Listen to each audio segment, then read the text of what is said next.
1 million de morts par an. C'est le bilan du moustique, l'animal le plus meurtrier de la planète.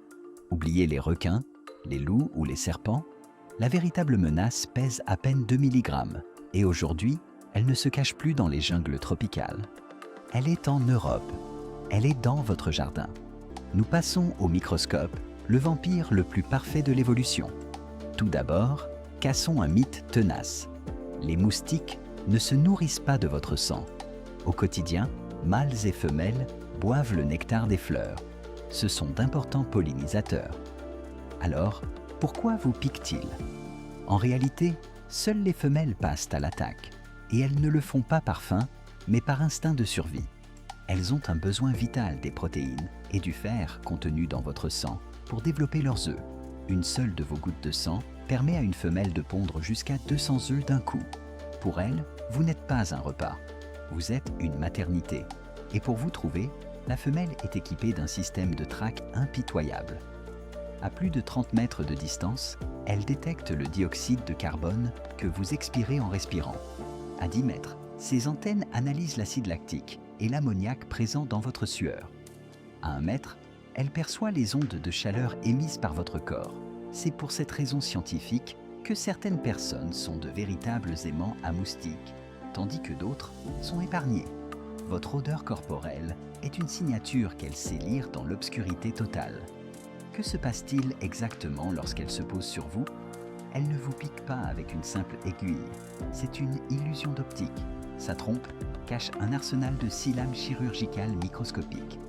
2 de ces lames, armées de dents minuscules, scient littéralement votre peau.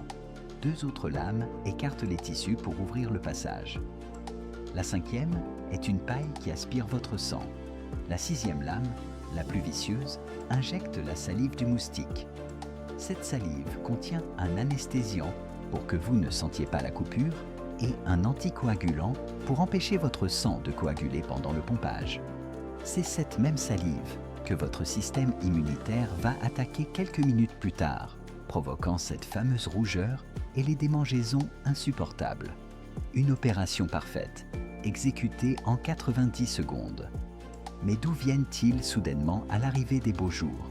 Le moustique est un insecte à sang froid. Il est incapable de réguler sa propre température. En dessous de 10 degrés, il ne peut tout simplement plus voler. Face à l'hiver européen, il déploie une stratégie de survie fascinante, appelée la diapause. Les moustiques communs adultes se cachent dans nos caves, nos greniers ou les égouts, ralentissant leur métabolisme jusqu'à un état de quasi-hibernation. Le moustique tigre, lui, est encore plus résistant. Les femelles pondent des œufs capables de survivre au gel de l'hiver et à la sécheresse absolue pendant des mois. Dès que les températures remontent au printemps et que les pluies inondent ces œufs, des millions de larves éclosent de manière synchronisée.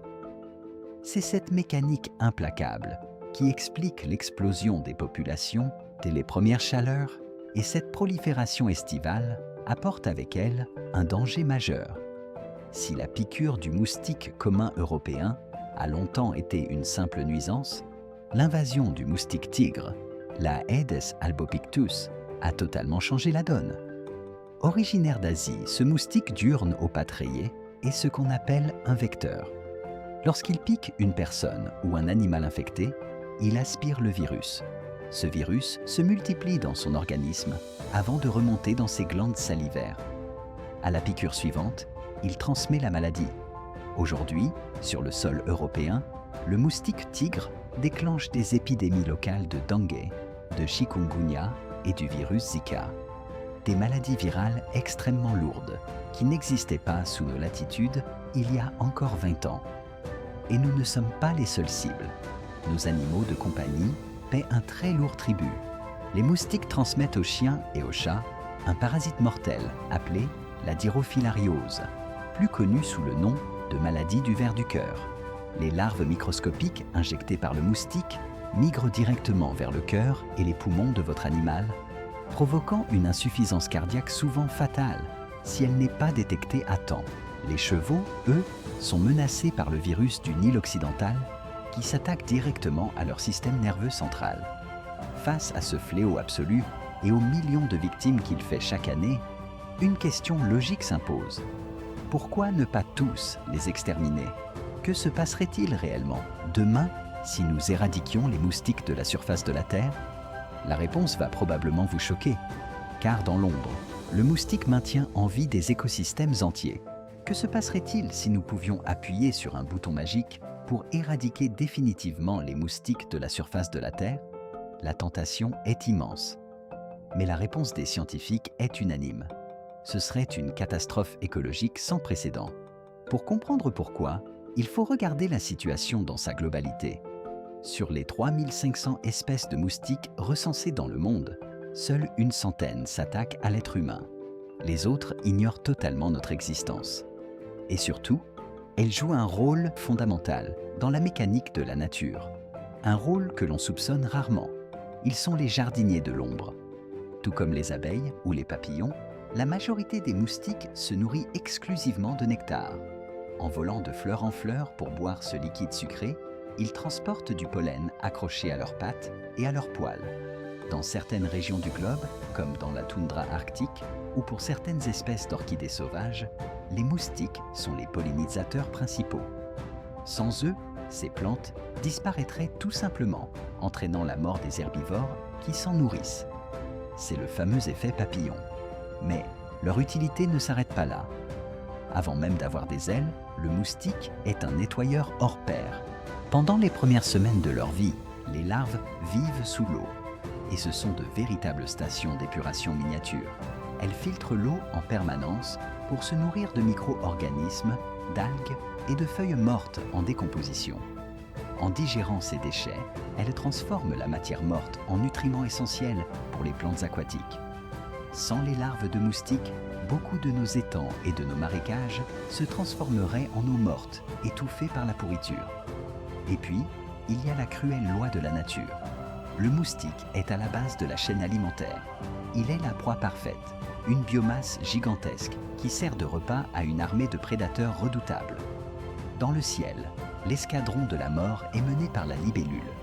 La libellule n'est pas un simple insecte, c'est l'équivalent d'un hélicoptère de combat. Avec une vision à presque 360 degrés et la capacité de voler en marche arrière, elle capture les moustiques en plein vol avec un taux de réussite terrifiant de 95%. C'est le prédateur le plus efficace du règne animal. Lorsque le soleil se couche, une autre patrouille prend le relais. Les chauves-souris. Un seul de ces mammifères volants peut dévorer plus de 2000 moustiques en une seule nuit. Leurs ultrasons repèrent le moindre battement d'ailes dans l'obscurité totale. En plein jour, ce sont les hirondelles et les martinets qui nettoient le ciel, capables d'avaler des centaines de moustiques à la minute, en rase-motte au-dessus de nos têtes. Sous la surface de l'eau, le massacre continue. Les têtards, les grenouilles et les tritons s'en régalent. Certains poissons ont même été introduits par l'homme en Europe spécifiquement pour cette mission. C'est le cas de la gambusie, un minuscule poisson capable de dévorer son propre poids en larves de moustiques chaque jour. La nature possède donc sa propre armée pour réguler les populations. Le problème, c'est que l'homme a déséquilibré ce système. En bétonnant nos jardins, en détruisant les zones humides et en utilisant des pesticides de masse, nous avons chassé les chauves-souris, les hirondelles et les libellules. Nous avons éliminé les prédateurs, laissant le champ libre à notre pire ennemi. Alors, pour nous défendre, nous avons inventé nos propres armes. Mais êtes-vous sûr que votre arsenal fonctionne vraiment? Bracelets imbibés, applications smartphone à ultrasons, bougies à la citronnelle? La science s'est penchée sur ces produits miracles. Et préparez-vous, car vous allez probablement vouloir jeter la plupart de vos gadgets à la poubelle. Nous dépensons chaque année des millions d'euros pour nous protéger. Et pourtant, la majorité de notre arsenal repose sur des mythes. L'heure est venue de regarder la vérité scientifique en face.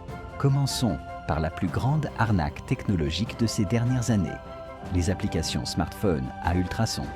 Elles promettent de repousser les femelles en imitant le bruit des prédateurs ou des moustiques mâles. Les laboratoires d'entomologie du monde entier ont testé ce système. Le résultat? Zéro efficacité. Le moustique est totalement insensible à ces fréquences. C'est un gadget inutile. Qu'en est-il des fameux bracelets anti-moustiques imprégnés d'huiles essentielles? Là encore, la science est formelle. Le rayon d'action de ces bracelets ne dépasse pas 4 cm. Vous protégez votre poignet, mais vos chevilles et votre cou restent un buffet à volonté.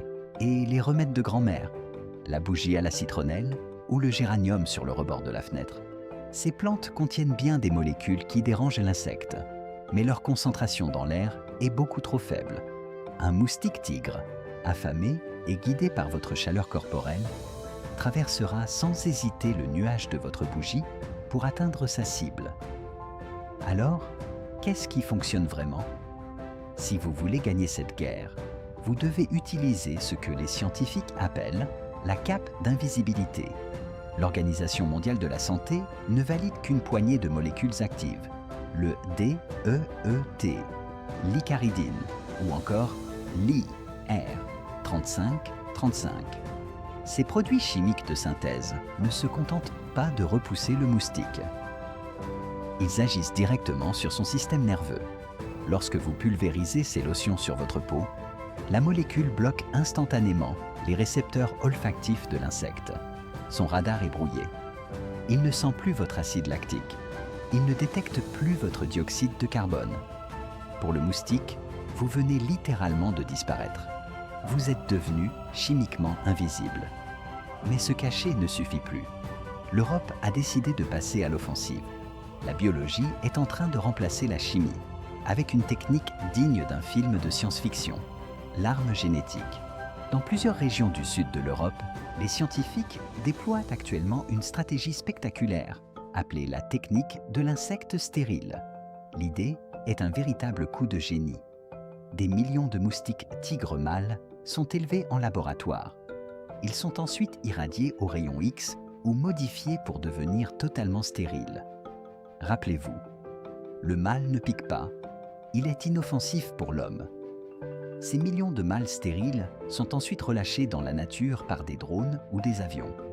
Ils vont s'accoupler avec les femelles sauvages. Mais les œufs que pondront ces femelles n'écloront jamais. En inondant une zone avec ces agents infiltrés, la population de moustiques s'effondre d'elle-même sans utiliser une seule goutte de pesticides toxiques pour l'environnement. C'est une guerre chirurgicale et silencieuse. Pourtant, malgré ces technologies de pointe, la véritable bataille ne se joue pas dans les laboratoires de haute sécurité, elle se joue chez vous, sur votre balcon, dans votre cour, car pour stopper l'invasion, vous n'avez pas besoin de drones ou de manipulation génétique, vous avez juste besoin d'une cuillère à café. Une simple cuillère à café, c'est le volume d'eau exact dont une femelle moustique tigre a besoin pour pondre ses 200 œufs. Et c'est la raison pour laquelle cette espèce a réussi à coloniser toute l'Europe. Contrairement aux moustiques communs qui pondent dans les grands étangs, le moustique tigre est un insecte urbain. Il s'est adapté à nos modes de vie. Une soucoupe de pot de fleurs mal vidée, un pneu usagé oublié au fond du jardin, un jouet d'enfant en plastique rempli par la pluie, une gouttière légèrement bouchée. Pour lui, ce sont des pouponnières 5 étoiles. Et voici une vérité scientifique qui va changer votre façon de voir les choses. Le moustique tigre est un très mauvais voleur. Il se déplace extrêmement peu. Dans 95% des cas, il passe sa vie entière dans un rayon de 150 mètres autour de son lieu de naissance. Ce qui veut dire une chose très simple. Si vous vous faites piquer sur votre terrasse, c'est que le moustique est né chez vous ou chez votre voisin immédiat. La première ligne de défense, ce ne sont donc pas les produits chimiques, c'est l'audit de votre propre territoire.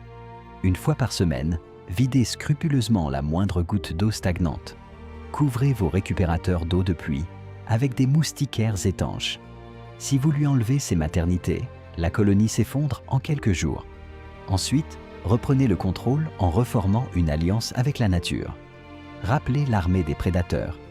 Installez un nichoir à chauve-souris sur la façade de votre maison. Elles sont discrètes, inoffensives pour vous et nettoieront votre ciel nocturne. Laissez un coin de votre jardin pousser de manière sauvage pour attirer les libellules. Et si vous avez un bassin, n'essayez pas de le vider. Introduisez-y quelques poissons, comme la fameuse gambusie.